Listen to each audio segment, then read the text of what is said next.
Look. So, 4:30 ka no? Yes, sir. Okay, tapay time. Kaulit tag mga 4:30, 4:29. Okay, so ato na i-follow is 70% pataas. Wala natin i-follow, di lang ito 75, okay? Kaya moment na rin constant frequency, 70% Manila. So, basin ka rin correct, basin name ni sa or apelido sa naka-review ito. Angelo diagram, okay na taana. Okay, level break specific fuel consumption.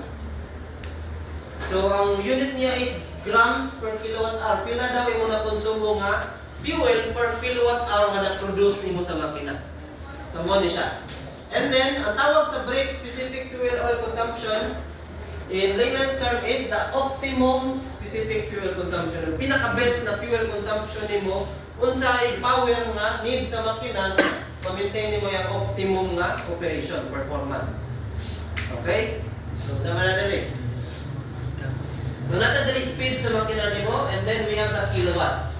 So, as the kilowatt increases, yung ating, ito yung grams per kilowatt hour ng ating fuel consumption is habang nag-increase ng power, bumababa yung fuel consumption. And then based on this diagram, ang pinaka-optimum niya ng fuel consumption, pinaka-mababa na niya is around 90% of its performance. So 90% of its rated power based sa kanyang diagram. Okay? Una, ang atong makina, kung kanyang makina na to, ang atong makina is naka-MCR siya, maximum continuous rating siya, or pinaka-optimum niya nga dagan is at 90% sa iyang power. Kaya iwanan natin mo, same naman lang sila of consumption. Diba? And then, di po ba yung makina, 100% mo. So, wakialawan. Okay? Kung sabi, mura ka ng sakyanan, di ba? Ang sakyanan, kung city driving, mas gasto pa nun sa gasolina kaysa una ka, highway. Di ba? Full speed ahead. Mas makasave pa nun ka gasolina, mas layo pag nabtan. Para sa city, kung abot na ka sa esquina, mura na kaming biyahe ka Proban. Or sa ba? Depende.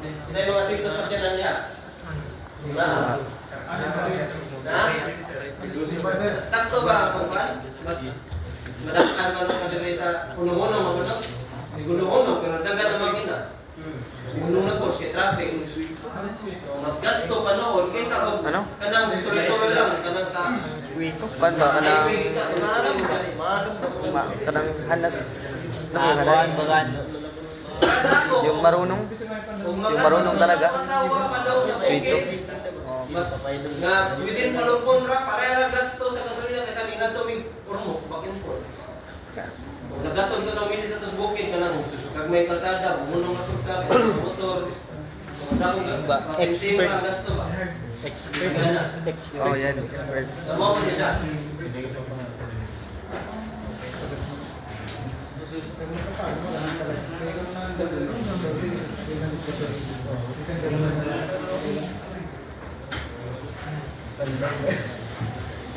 Okay, napod tayo, una tayo maximum continuous rating, muna yung pinaka-maximum nga, optimum nga po ng dagan sa yung makina, napod tayo itawag na minimum propulsion power. And then requirement na siya sa Marcol, para in case na naaka sa mga bagyo or adverse condition ng mga lugar, makamaneuver ka kung nasa imong ship. So natin lang napod tayo minimum nga requirement sa makina. Kung yung makina, dili ka pasaran, hindi na pwede install. Pero di na ito problema, yun lang ang problema. Ang ito is mag-maintain lang sa makina na makapasar pero eh. Okay, arita sa power limitation. So, nag-discuss naman tayo power limitation ganyan ito. Load limit, di ba? Natin load limit, pero part talaga po sa load limit.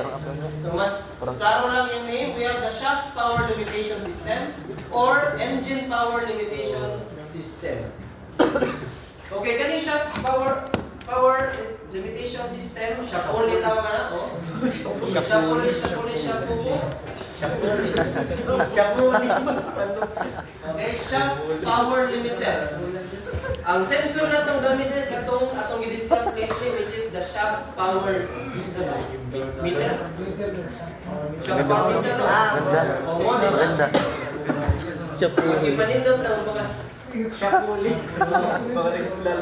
power limiter, shaft only. So, ang iyong dina-measure, nag-measure siya sa shaft torque, shaft RPM, and shaft power. So, kung ayan torque, di pa kayo sagad, pwede pa tawagin case power. Pero kung nakuha na ganun yung torque, medyo nag-twisting na, so power na. Increase na natay limit, natay protection sa atong shaft. Nga dili siya maguba. Tapos sa engine. So, sa engine, mamatong sa gobyerno at atong iset load limit. So, mo po siya, engine, protection, protection limit.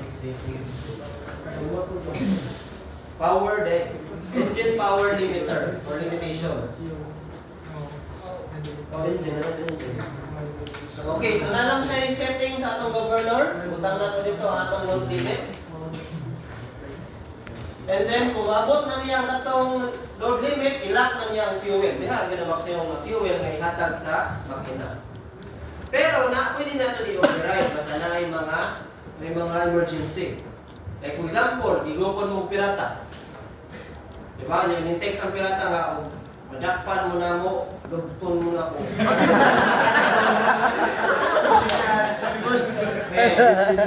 Siguro mag-override ano yun, dili? Siguro sir. Okay, so na siya yung mag-override. So tanggalan lang nini mo, so pwede na ka mag-override sa imong makina. So, yung karoon lang, HMI ng karano. Oh, so sa HMI na lang, pinot-off lang yung mga mo, limiter. Yung limitation. Ang problema lang yun, ane, dapat yung problema na to, kay kinanglan ng permission sa master o kapitan. Kaso, kapitan, bayan mo.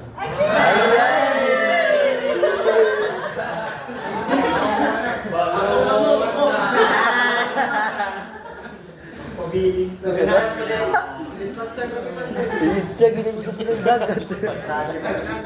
So, syempre, ang kapitan may kaibaw kung rin bagay mo mag-increase or delay. So, nani ang final nga decision para mag-override niya siya. So, kana, digital na, diyan na lang ang pindot o imong i-off ang limitation. Pero, stricto ta anay, kaya naman dapat naka-record siya sa manual, dapat naka-report siya sa flag state o sa opisina nga igamit ninyo. Dili siya kay basta lang makauna-una mo gamiton niya anytime. Okay? Dapat siya reporting nga buhaton. Copyright? Copyright na to or atong bypass ang protection or limitation. So, mathematics is ato na second sem. So, sa atong simulator Kongsberg, iyan yung forma sa inyong engine load diagram. Computation, nilabot sa itong topic ron, enunciation sa nang ka. Yes. Excel ba? Second sem na tama. Patay ka ba kita na? Computation. At palagi ka. Okay, so wala na. Question. Kami talaga. Next meeting will be having a quiz, which is tomorrow na. Okay, okay. Basing nagapon at last time? Yes sir. Yes sir. Mag-usap or dili? Okay na sir. Okay na. Gusto ko sir. Pero, taksa lang tamo gamit atong Dili. Thomas quiz mo Oo. kaya mag-implementehon. Mag-discuss lang ta after quiz. Sir, mag-ipon ako mag-yen. Ha? Ayo. Ayaw na. Ayaw na. Wala lang din sir. Sir, sir, Kaso kayo na sir. Kaso na sir.